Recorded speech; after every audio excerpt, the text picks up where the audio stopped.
Bismillahirrahmanirrahim. Di video kali ini kita akan sedikit membahas mengenai teori kepribadian yang dikemukakan oleh Martin Seligman dan Walter Mischel. Martin Seligman merupakan seorang psikolog Amerika. Beliau lahir pada 12 Agustus 1942 yang merupakan seorang pendidik dan penulis buku self-help. Sejak akhir 1990-an, Seligman telah menjadi promotor yang rajin dalam komunitas ilmiah untuk bidang psikologi positif. Seligman memandang bahwa manusia itu memiliki dua potensi, yakni potensi positif dan buruk. Menurutnya, dengan mengembangkan potensi positif dari manusia, maka rasa penderitaan akan berkurang hingga membawanya kepada kebahagiaan. Kemudian, potensi diri manusia yang baik atau yang positif ini dipengaruhi oleh dua aspek, yakni institusi positif dan positive self.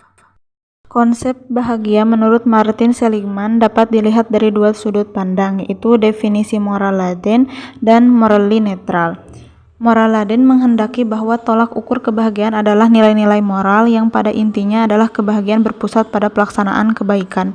Di sisi lain, kebahagiaan secara netral lebih menekankan pada kesejahteraan subjektif dalam bentuk kepuasan penuh terhadap hidup atau pencapaian terhadap kenikmatan yang tinggi. Kebahagiaan menurut Seligman yaitu mengetahui kekuatan atau kelebihan yang dimiliki oleh diri, kemudian mengembangkannya dan menerapkannya. Adapun konsep kebahagiaan menurut Seligman adalah bahwa manusia memiliki hak dasar untuk bahagia. Kebahagiaan adalah sumber motivasi yang mendasar manusia. Kebahagiaan juga merupakan kebutuhan mendasarnya bagi manusia yang kemudian ia istilahkan menjadi authentic happiness. Menurut Seligman, kebahagiaan yang otentik atau yang sejati adalah perasaan baik yang ditimbulkan oleh kebaikan yang diperoleh oleh manusia. Dan manusia pada dasarnya dapat mencapai kebahagiaan otentik dengan senantiasa komitmen dalam melakukan kebaikan dalam hidupnya. Adapun Walter Mischel, ia lahir di Wina, Austria pada 22 Februari 1930. Pada awalnya ia bersama kakaknya Theodor menjadi seorang filsuf. Masa indahnya terenggut ketika Nazi menginvasi Austria pada tahun 1938, kemudian ia dan keluarganya pindah ke USA sampai akhirnya menetap di Brooklyn sampai masa SD SMP-nya selesai. Walter Mischel percaya bahwa perilaku merupakan fungsi dan situasi. Ia melihat bahwa manusia bukan wadah kosong tanpa sifat-sifat kepribadian. Ia meyakini bahwa perilaku dibentuk oleh disposisi pribadi dan proses kognitif afektif tertentu. Ia meyakini bahwa kepercayaan, nilai, tujuan, kognisi, dan perasaan seseorang berinteraksi. Disposisi-disposisi itulah yang kemudian menjadi penentu utama perilaku.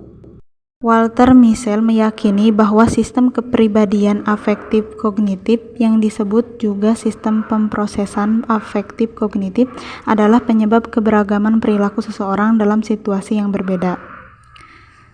Kemudian, Mischel juga berpendapat bahwa kepribadian merupakan sistem stabil yang terus memproses informasi situasi eksternal dan internal, maka ketika individu menghadapi situasi berbeda, perilaku mereka bisa tetap ataupun berubah.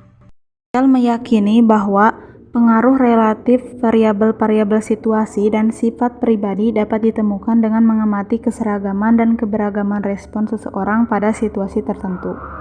Kemudian, pada tahun 1973, Mischel menemukan variabel kepribadian yang relatif stabil, tumpang tindih, dan berinteraksi dengan situasi yang menentukan perilaku.